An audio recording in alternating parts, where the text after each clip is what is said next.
Can't decide and torn between a romantic, comedy, action, or an indie film to watch for the weekend? Well.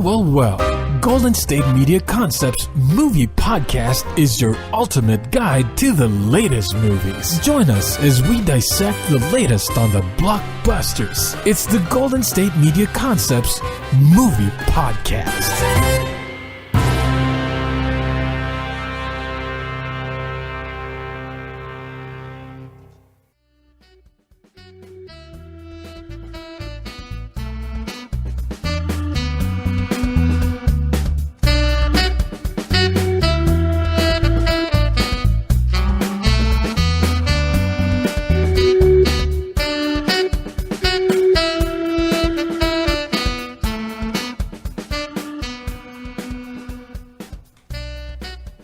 Hello, and welcome to the GSMC Movie Podcast, brought to you by GSMC Podcast Network. I'm your host, Staci. And I'm your co-host, Sarah.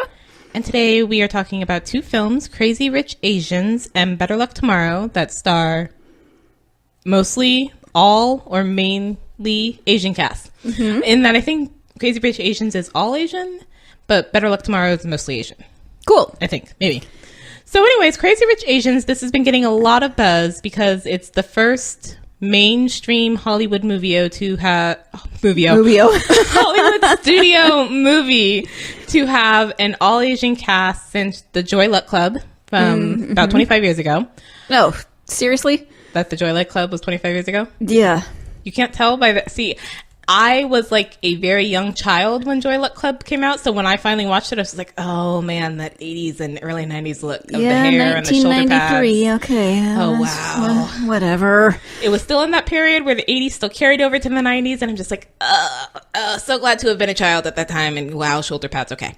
But yeah, so this is essentially a Cinderella story. It's based off of the very popular book that I was not able to read. Have you read it? I have not, because once I realized it was a book, as you know, then right. Trying to get it from the library. Oh, yeah. Yeah, when I found out the movie was coming out, and this was like back in December when I found out the movie was coming out and went to the library, it was like, yeah, so you would be like the 89th person on the list. I was like, yeah, pass. It's like, I've got a bunch of other things to read. I might see the movie by the time that comes out. I won't. But so this is...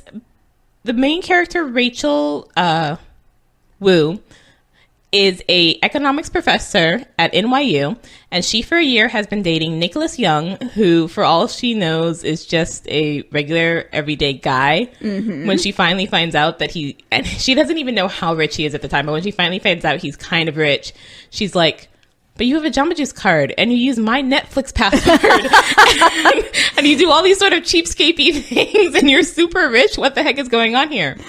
But he has to go back to Singapore because he is the best man at his cousin Colin's wedding. And since he and Rachel have been dating for a year, he invites her to go with him, thereby throwing her into this world of, as the title says, crazy rich Asians that she is just not at all used to and that they are not, for the most part, wanting her to be in.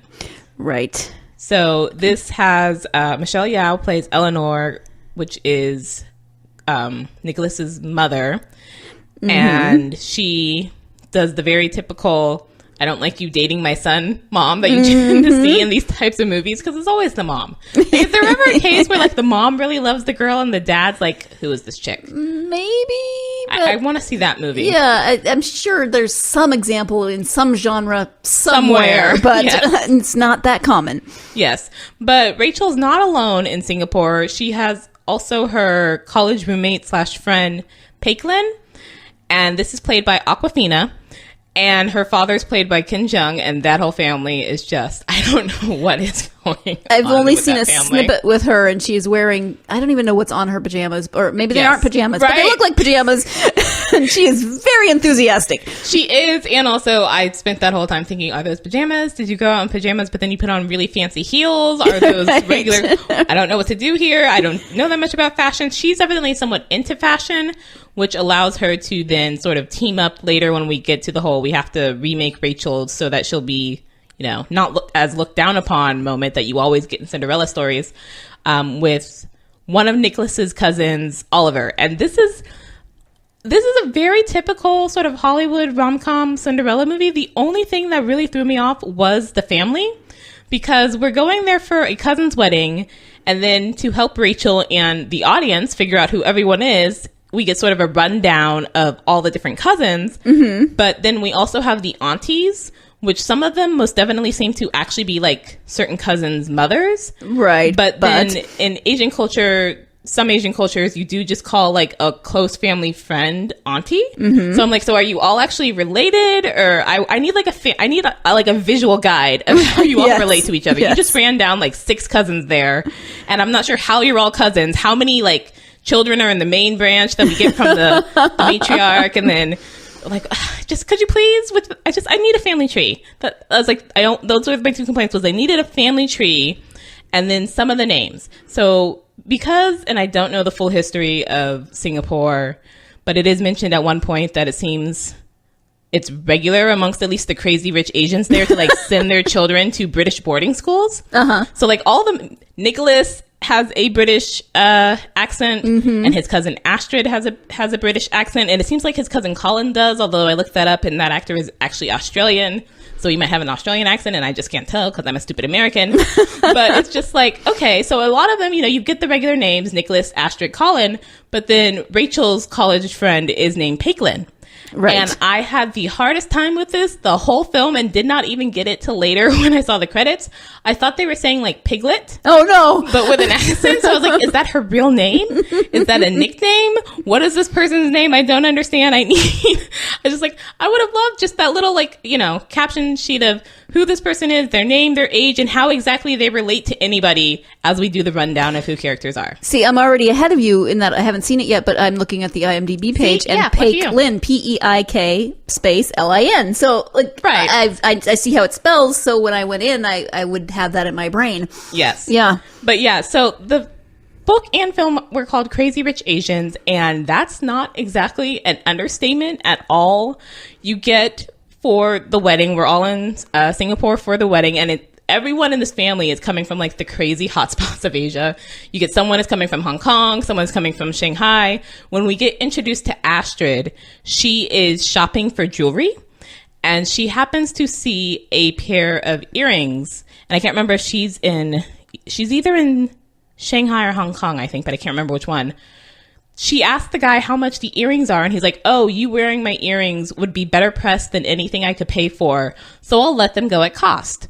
1.2 million. Oh, yeah. That's, that's reasonable. Oh, that's nothing. No problem. Oh, yeah, I got that in my pocket. Just a minute. And then she comes home and has not only those earrings, but like tons of other shopping bags, because as you do, you can't just go out and buy $1.2 million earrings. You got to have the whole ensemble with it. You got to have something to eat. Once you get the earrings and you're like, oh, this shirt doesn't look right. Right. It's like painting your living room. Then the rest of the house looks shabby. Right, exactly. And that actress she is British, so that makes sense that she has a British accent. She was in, for people who like sci-fi, she's in Humans. She's one of the synths in Humans. Okay. So, but then you also get when they go to the respective bachelorette and bachelor parties, there is a full paid shopping spree for the bachelorette party that involves really fancy names that I won't even try because I don't really care that much about fashion, for the bachelor party, because the crazy cousin has been left in charge of it. And again, I'm just going to have to call it. I think he's Bernard. But again, I needed a family tree for all the cousins. He is Bernard according to IMDb. Well, you mean there is a cousin called Bernard? Well, there is somebody called Bernard, yes. There's Bernard, and the crazy cousin that they all kind of hate but have to deal with because he's a cousin has somehow put himself in charge of the bachelor party. So he wants to, make it the best bachelor party ever. So he has flown them out in like 3 helicopters to the middle of the ocean where there is a freight ship, because that's where the bachelor party is on a freight ship with like a bunch of girls in bikinis, and I'm just like, wow. I'm just thinking about my bachelorette party, which wasn't really a bachelorette party. I just wanted a girls' night, and we played Mad Libs. It was fun. I had fun. But yeah, not. No, and then later it's mentioned, and the wedding, even without knowing the price, I'm immediately like, oh my gosh, this wedding is over the top. It's for some odd reason jungle themed, and then the main aisle fills with water right before the bride comes down, as you do. It fills with water? How does she walk? because it's a jungle, so she's supposed to be, I don't know. There's clearly a theme, and then their like party is 1920s themed, because I don't know, again, because that totally goes with the jungle theme. I got nothing there. But it is mentioned in an almost throwaway line that this wedding evidently cost $40 million. And that's mentioned because there's a joke. One of the aunties says, "Oh, well, we're Methodist, so we don't go above 20 million." And I'm just like, oh, okay. Oh, all right. Well, that's all. You austere people, you. But as I was watching that, I was like, is that in US dollars? Is that in Singaporean? I'm still going to call them dollars because I don't actually know. So I had to look it up afterwards. And I think it is Singapore's currency is also called dollars. 1 Singapore dollar equals 73 cents of an American dollar. Still. So $40 million, even if it was in Singapore, is still like 30 million US dollars. I'm like, for a wedding? Right. Yeah. That's like a house. And even then, that's like a very nice house. No, that's like several, maybe a town. Yeah. So it's just like, okay, got it. Crazy Rich Asians. Definitely got it. And you do get some amazing shots, especially of Singapore, where I'm just like, is that where all the rich people hang out with all the glitz and lights? I don't know anything about Singapore. I've never been there. But I'm just like, yeah, everything certainly looks fancy. And even Awkwafina's character, who is considered not as rich as all the people Rachel's boyfriend is related to, her family still owns a really nice house. It seems everybody in this film has servants in their houses. So I'm just like, okay, but where do the servants live? And do the servants have servants? Because it wouldn't surprise me too much if they did. They're just that rich. Yeah, but she drives, and I don't know cars either. She drives this really nice, fancy sort of sports car that, you know, the trunk is in the front. I don't know what that means, but it just came off to me as, aha, it's that fancy that it doesn't even have a motor in the front. It has a trunk in the front where she keeps all her various outfits as she would need them on a day-to-day basis. Oh, sure. As you do. Yes. So she ends up driving Rachel to I guess it's sort of an engagement party. There's something held at the sort of grand matriarch's house, and she's called Amma, which I think is not actually her name. I think it is the title that they call their grandmother or matriarch or whatever of the family. And so all the various cousins are there. But when Rachel has gone to see Peiklin and it's told them, you know, oh, my boyfriend's Nicholas Young, and you get that moment from the trailer of what, you know who he is or whatever. And then she gets the rundown of, yeah, that Nicholas Young, the Youngs who own all this property wherever, worth a ridiculous amount of money. She's now getting the idea of, oh, it's this big a deal. Yeah. Peiklin and her father decide that they have to put her in a better outfit than the one she came into because she can't, you know, go there looking like a hobo. And then Peiklin drives her and then manages to get herself invited to the party in a very Peiklin way. But we have to take a short break, so stay tuned and we will be right back. Tired of searching the vast jungle of podcasts? Now listen close and hear this out. There's a podcast network that covers just about everything that you've been searching. Hey! The Golden State Media Concepts Podcast Network is here. Nothing less than a podcast bliss with endless hours of podcast coverage. From news, sports, music, fashion, cooking, entertainment, fantasy, football, and so much more. So stop lurking around and go straight out to the Golden State Media Concepts Podcast Network. Guaranteed to fill that podcast itch. Whatever it may be. Visit us at www.gsmcpodcast.com. Follow us on Facebook and Twitter, and download us on iTunes, SoundCloud, and Google Play.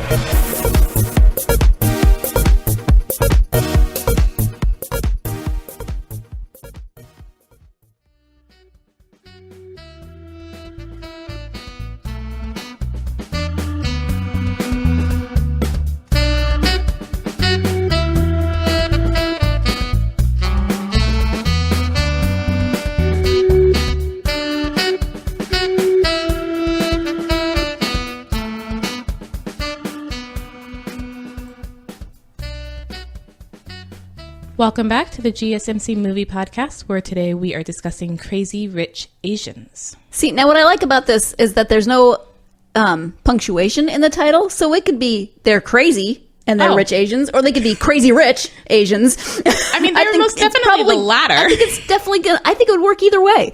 Yeah. I mean, there are a number of cousins, so they all have their own way of doing with it.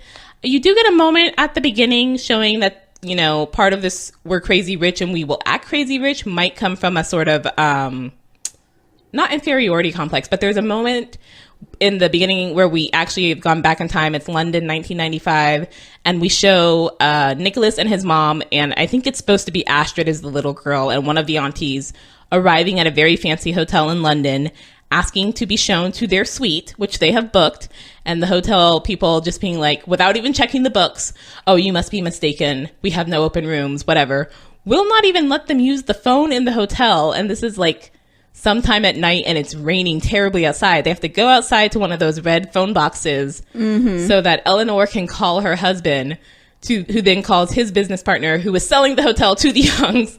And so you get this idea that it's like, yeah, we're crazy rich, but it's also because you always thought, you know, we couldn't be, that we have to be this ostentatious about it. Right. And you get that with the number of people, because Rachel really is sort of the only non-rich person once we get to Singapore, which makes me feel so bad for her. Like, even when people who sort of seem like sympathetic are still also like, Astrid's really nice, but we get later at one point in the movie that Astrid owns like 14 or 15 apartments in Singapore or somewhere. So it's like, yeah, but you just bought 1.2 million earrings like they were nothing, along with like 60 other bags.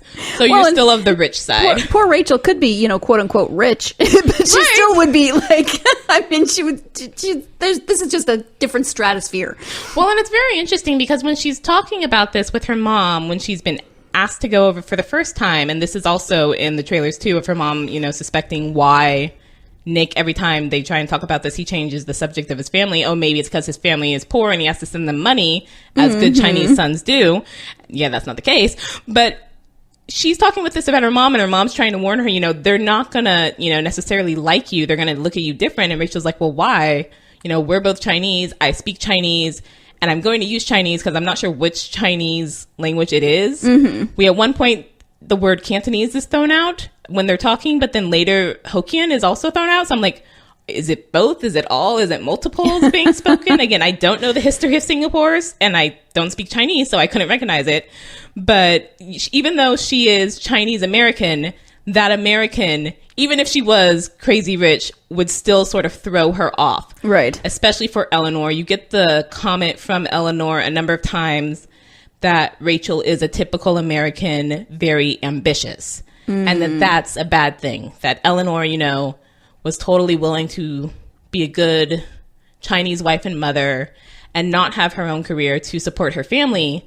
But Rachel, and I feel really bad for Rachel because this is sort of a rock and a hard place thing of you would have faced a terrible stereotype in America if you hadn't been. Rachel is an economics professor at NYU.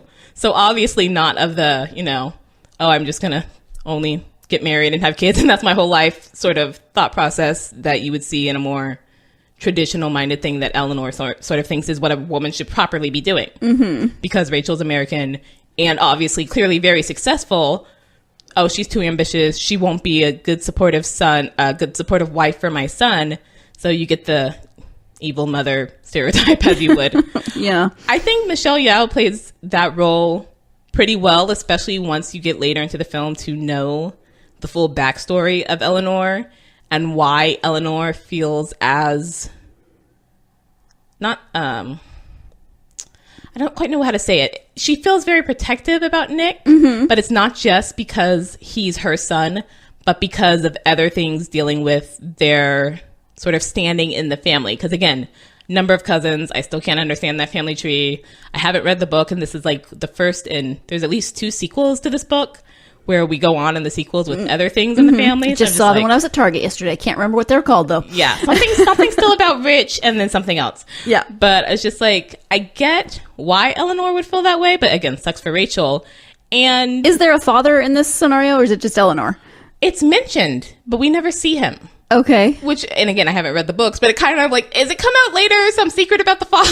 Right. Where is he? I feel you're setting that up, and then we never get that in this film. There was evidently, I left before the end of the credits because I had to. I had something else I needed to do.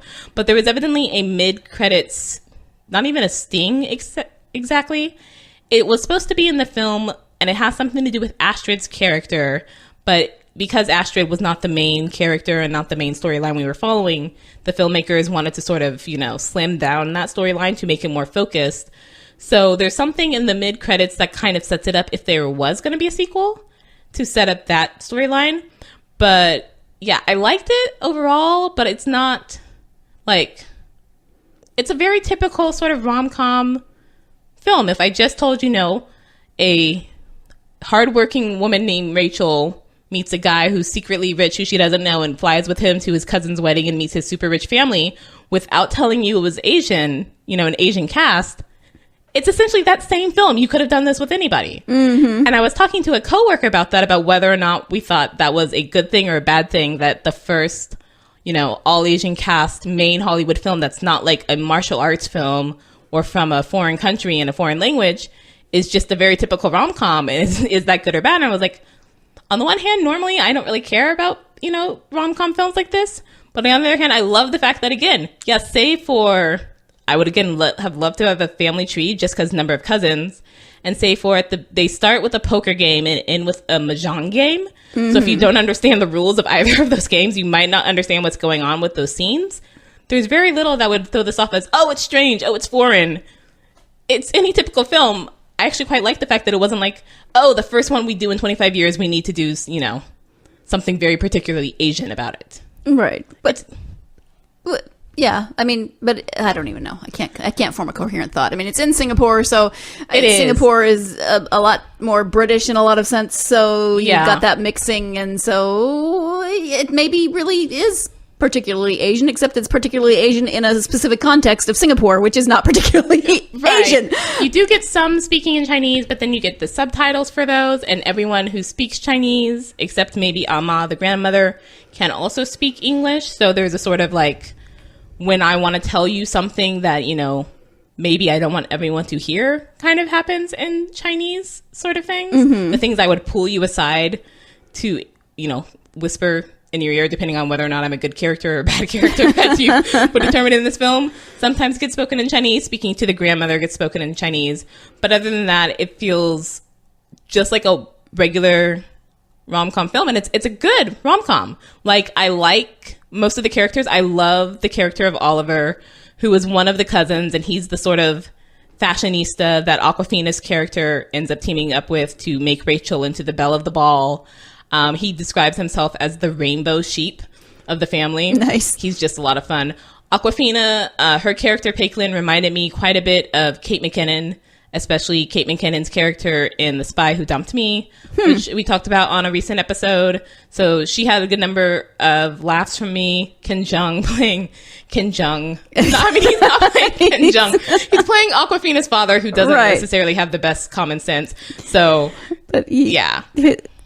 I don't even know. He's still Ken Jeong, right? Regardless of his characters. I'm sure he actually has a name, but other than Peiklin's dad, it's also just Ken Jeong in my head. So. I always think of the fact that, you know, he's an MD, and he's a doctor.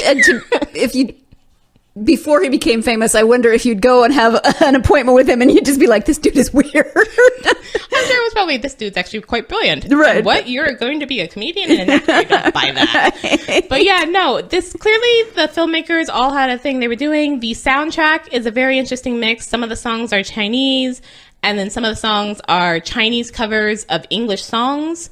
So we do get a cover of Money, That's What I Want. There's Material Girl. There's the wedding song, which I won't spoil because that's actually it's a beautiful scene and it nearly made me cry. Mm-hmm. And then there's a Coldplay song also. Yeah. So if you're watching the movie and thinking, God, I think I've heard this, but it's in Chinese, so I don't know, you probably have. You're not going crazy. It's just a Chinese version of it.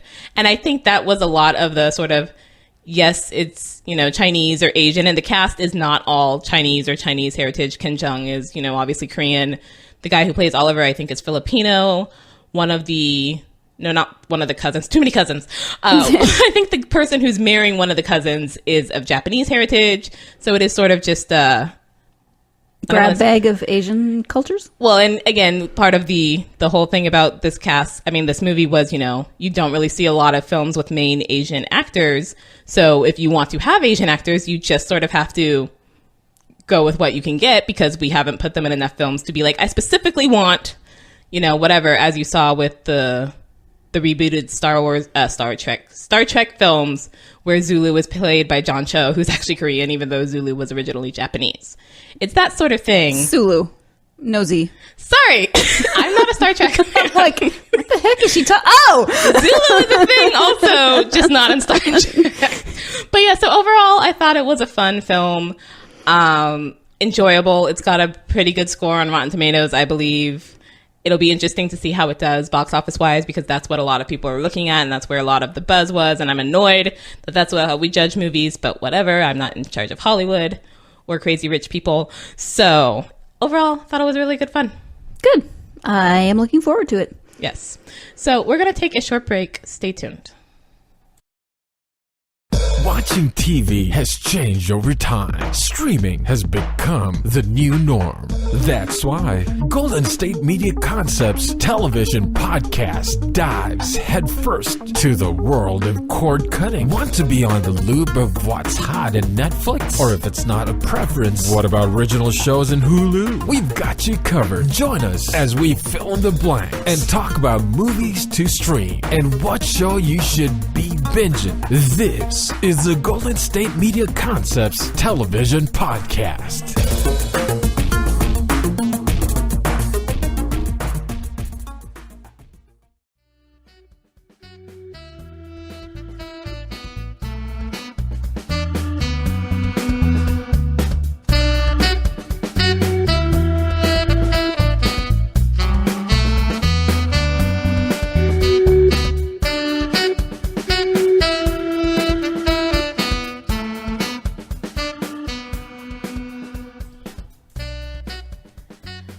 Welcome back to the GSMC movie podcast. Our second film today is Better Luck Tomorrow. And this came up because Crazy Rich Asians kept coming up of, first mainstream Hollywood film with the all Asian cast since Joy Luck Club. And people on the internet, as people on the internet are wont to do, were like, you're wrong. What about enter thing here? And a number of those came up, but I was immediately like, yeah, but those are foreign. So you automatically, did you not get the mainstream Hollywood part of that? Right. But one name that I saw a couple of times was Better Luck Tomorrow, which I had never heard of. Me either, I don't think. But then I saw the cast, and it has amongst them John Cho and the guy who plays Han in the Fast and Furious films. Okay. His name in this film is actually also Han. Oh, and the director, he's been typecast. Well, no, the director for this is Justin Lin, who did direct Tokyo Drift and went on to direct some of the others. So my first thought was, are you Han in all his films? Do you ever get another character name? Is this like an inside joke where he calls you Han, and so when you act for him, you're also called Han? He's evidently gone on and had other characters not named Han, though I don't know if with the same director. So at least, he's not Han in every film. But I recognized enough of them that I was like, oh, okay. Actually seems somewhat mainstream. This might have actually been an indie film. I can't tell because, again, I'd never heard of it.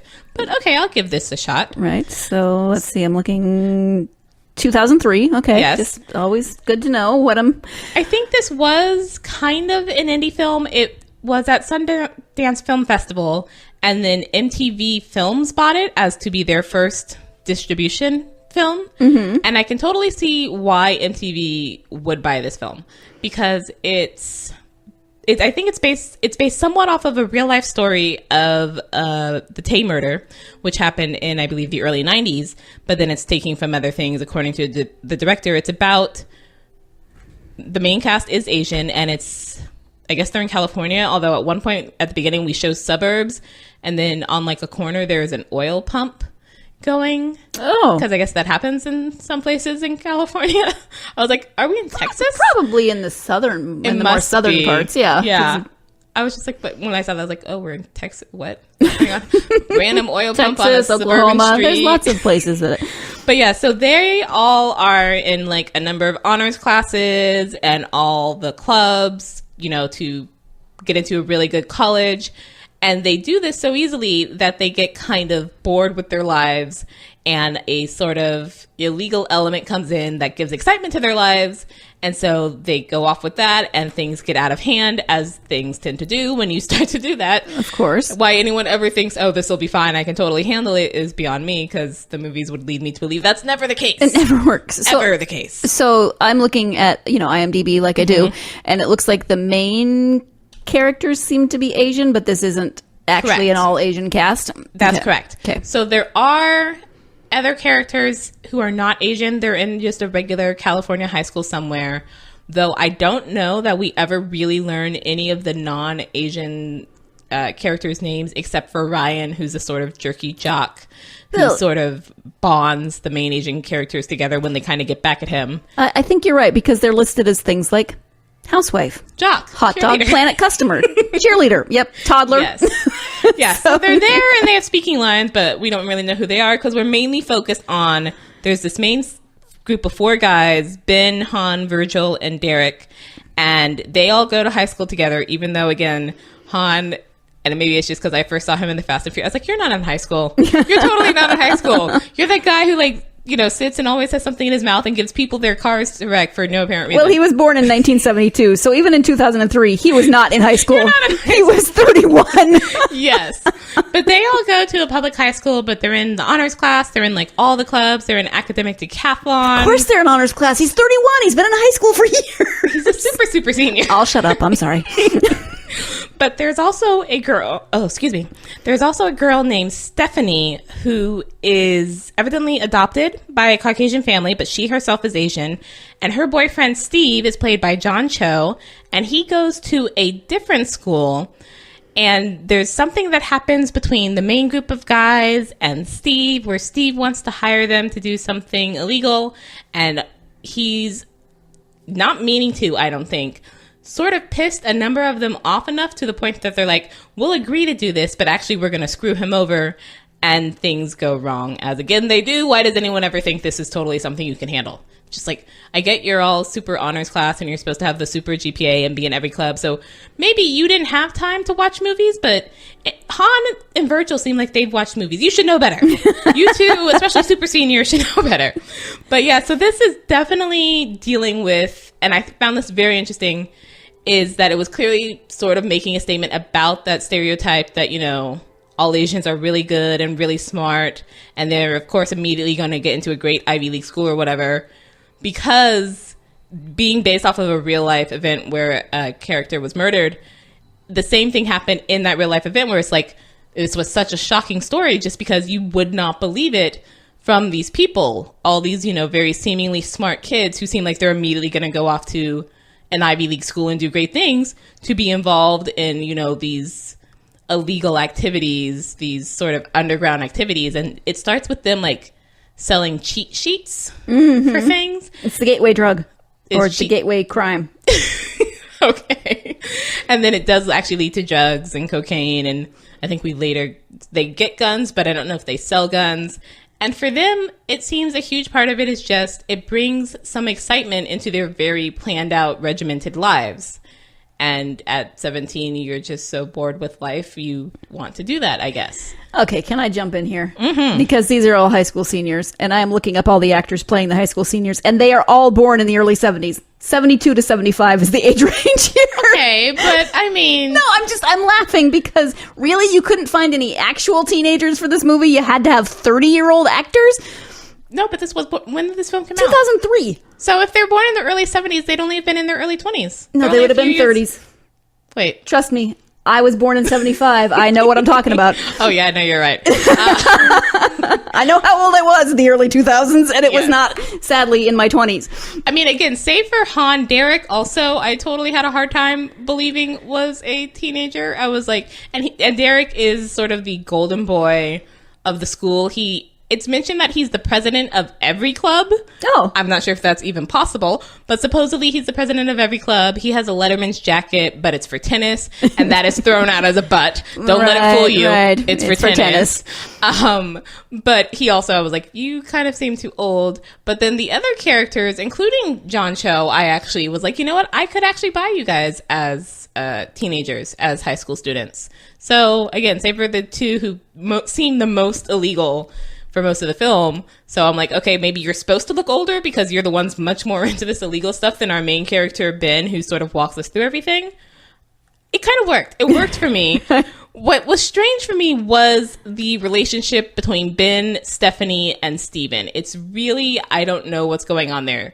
Stephanie is dating Steven, but they don't go to the same high school. Mm-hmm. And Steven is dealing with his own, like, ennui things, but he's supposed to be... He has this whole speech to Ben while he's at a batting cage about how, you know, everything in my life is perfect. I'm so effing happy. I couldn't be happier, because of, obviously, he's really not. He's doing what is expected of him, but that's not what makes him happy. And he, at one point, asked Ben, who clearly likes Stephanie, if Ben wants to take Stephanie to the winter formal, even though he is Stephanie's boyfriend. And that happens, but they're still dating. And I'm like, I don't get what is going on at all. She's still dating you, but she was upset when she found out you had talked about this, but then still totally goes to the winter formal with Ben instead of Steve. Huh? Yeah. What is going on there? I don't quite get. But otherwise... interesting. I did not expect the film to go where it does, just because it does start with, you know, cheat sheets and ends up eventually with killing people. And it's just like, okay, that most definitely took a turn. But again, gateway crime, as Sarah said. Cheat sheets. Yeah, because I really know that so well. Yeah, it's very interesting to see the... Again, I don't know exactly where this film is set. When they're studying for academic decathlon, their academic decathlon sessions are also drinking parties, because that really helps you with academic Yeah. I mean, I did academic decathlon in high school, but mine was a little different, so I'm not sure how much of it is fictionalized for the film. We didn't have you have to buzz in first for anything. It wasn't like a Jeopardy show. But that does happen in this film. Derek, for some odd reason, lives by himself. It's mentioned that his parents are in Vancouver, and you don't actually see any of the parents in this film. Like, I don't even think... You see Stephanie's little brother, and you see a picture of her with her family, but I don't think you ever actually see anybody's parents in this film. And it is mentioned at one point, Ben says, as long as we had, you know, the grades that were expected of us, we basically could do whatever we wanted. They just assumed, you know, oh, these are straight A students with, you know, 3.8 or higher GPAs going off to Ivy League schools. They're fine. They're good kids. Of course they are. Right. We're not going to question that, even though, you know. They're not murdering people. There's No. lots of drinking and drugs and a number of things that somebody should have noticed, and yet nobody does. So, okay, whatever.